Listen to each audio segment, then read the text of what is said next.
Никога не е умирала първата любов. Вътре в нея. Дори мога да ви кажа, че тя расте.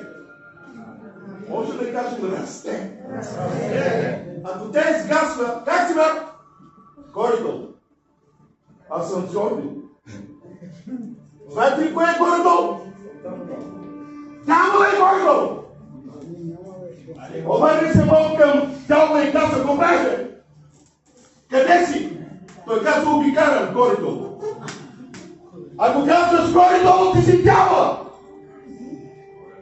Но ако казва, че ти и твоята любов расте всеки ден, всеки ден, всеки ден, всеки ден, всеки ден, айде всички, всеки ден, всеки ден, дай злата ръка!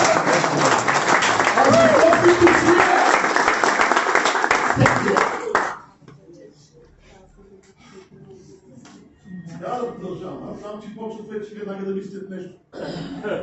Знаете ли кой мислят? И религиозният. А когато погледа Бога и вътре в мене, той ще това е погледа Бога. И извисявам себе си. Аз вече съм дошъл да извися. Исус Христос! Слава да бъде на Бога! Искам тази ръка да смачкам великом Христос. Да го смачкам мразя го. Стара вярна съм, обаче съм с ново сърце. Знаете ли, хартискът ми е смирен?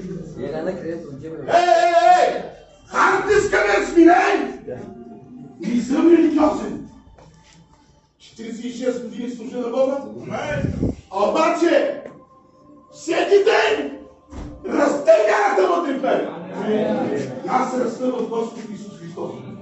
И казвам: той е такъв, той е такъв, той е такъв. Не!